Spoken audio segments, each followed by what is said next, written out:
Assalamualaikum warahmatullahi wabarakatuh. Kembali bersama saya Jatmiko di 1000 Ilmu. Jadi kita hari ini, sudah rapi kan ya teman-teman. Jadi hari ini kita akan membahas mengenai berpendapat. Berpendapat itu tentu perlu adanya suatu kecerdasan dalam menyampaikan. Kenapa? Karena berpendapat tanpa adanya landasan opini, landasan untuk berpikir, landasan untuk menyampaikan informasi dengan baik, itu akan menjadi suatu perpecahan. Contoh, ketika kita menyampaikan sesuatu, kata kafaro yukafiru kafirin, kata-kata kafir, tentu orang-orang akan tersinggung dengan kata-kata tersebut. Karena apa yang kita sampaikan adalah untuk orang-orang yang ada di pengajian. Nah, tapi bagi orang-orang yang ada di luar itu sebagai hal yang menyinggung. Nah, itu adalah salah satu isu-isu yang hingga saat ini terus bergulir. Nah, bagaimana cara untuk mencerdaskan banyak orang mengenai definisi apa yang sedang disampaikan tersebut? Karena bisa jadi apa yang disampaikan belum tentu menjadi hal yang bisa diterima oleh orang banyak. Kadang apa yang pendapat kita sampaikan itu bisa jadi kita terima di kalangan kita. Begitu juga tidak bisa diterima di kalangan orang lain.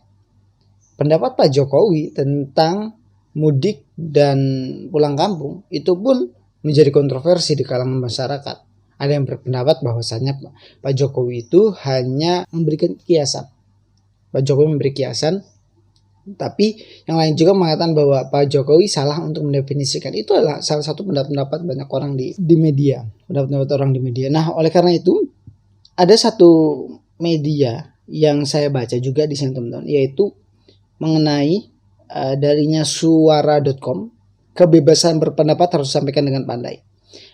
Kenapa seperti itu? Karena bisa jadi tadi adalah kata saya adanya isu dan sara muncul ketika kita berpendapat karena kita tidak memiliki landasan untuk berpikir. Habis mandi ya.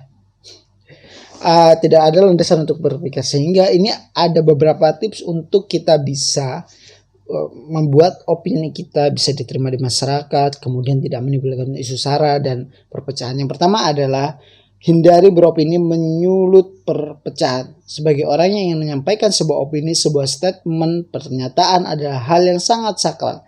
Kita tidak tahu apa yang kita sampaikan belum tentu bisa diterima semua kalangan. Ya, kata-kata saya tadi bahwasanya apa yang kita sampaikan mungkin bisa diterima oleh sebagian orang, tapi tidak bisa diterima oleh banyak orang. Kemudian mengetahui isu secara detail.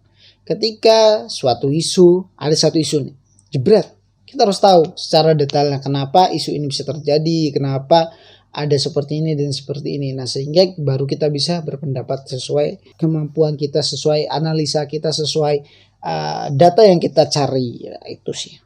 Kemudian yang ketiga adalah memikirkan terlebih dahulu pendapat yang akan disampaikan. Nah, ketika pendapat tersebut sudah ditulis dan mau di-post ke Facebook, ke media sosial ataupun apapun lah yang ada, pokoknya media sosial lah, di internet.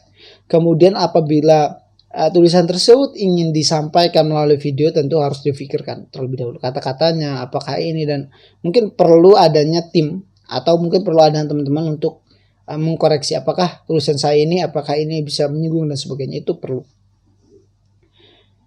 Yang keempat adalah menyampaikan dengan sopan dan santun. Nah, sopan dan santun ini yang saya kurang setuju ya, karena gini, sopan dan santun itu kalau di suatu daerah tentu bisa diterima. Contoh gini, kata janco itu bisa diterima di Surabaya, tapi kata janco juga di Surabaya tidak bisa digunakan sembarangan, yang artinya tidak bisa digunakan kepada orang yang lebih tua.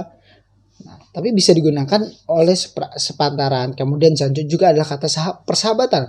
Janco, cok, langsung kayak gitu. Artinya kayak ada satu persahabatan. Nah, sopan santun itu tergantung siapa yang bisa menerima. Karena sopan santun Jawa Timur dengan sopan santun Jogja berbeda. Sopan santun Jogja dengan Solo berbeda. Solo dengan Tuban berbeda. Tuban dengan Gorontalo berbeda. Dan itu ada perbedaan-perbedaan. Nah, bagaimana sopan dan santun ini tidak bisa disetarakan.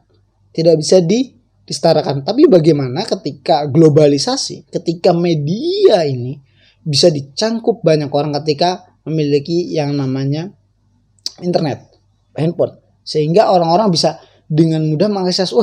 Habis itu karena kita sudah nggak biasa dengan kata-kata seperti itu, kasar seperti itu, dianggap tidak sopan santun. apa yang disampaikan Pak Ahok di zaman dulu waktu itu mengatakan emosionalnya mengatakan kayak tai dan sebagainya, itu menurut saya hal biasa gitu. Hal biasa ketika itu marah, tapi menurut banyak orang pemimpin nggak harus seperti itu, pemimpin nggak harus untuk mengucapkan kata-kata seperti itu. Tapi bagi saya normal-normal aja gitu loh ketika emosi ya.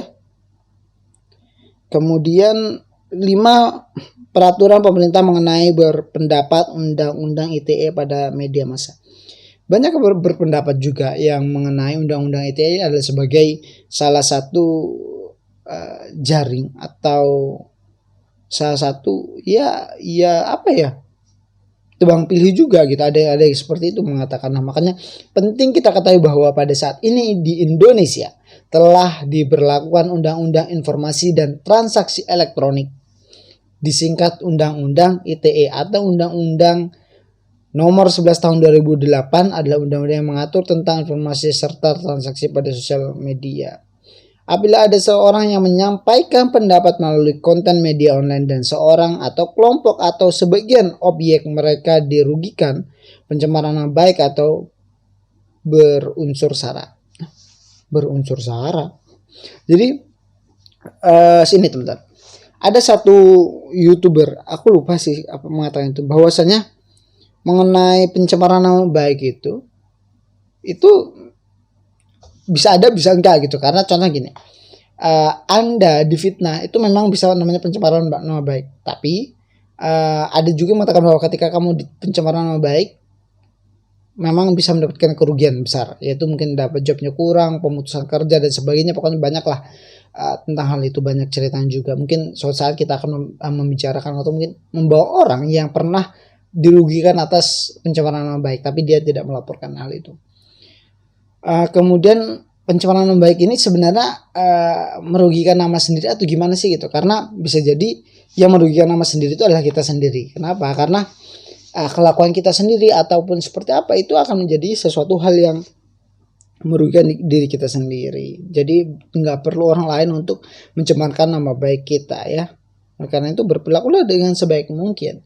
Oke, karena itu teman-teman, sampai sini dulu kita pembahasan mengenai berpendapat. Karena kebebasan berpendapat itu tetap ada batasnya. Bebas dalam aturan, bukan bebas sebebas-bebasnya. Tetap bebas dalam aturan. Dan terima kasih dan sampai jumpa di video selanjutnya. Saya Jatmiko. Saya Muhammad Udrudi. Wassalamualaikum warahmatullahi wabarakatuh. Yang puasa tetap berpuasa, yang tidak berpuasa jangan menggoda yang tidak berpuasa.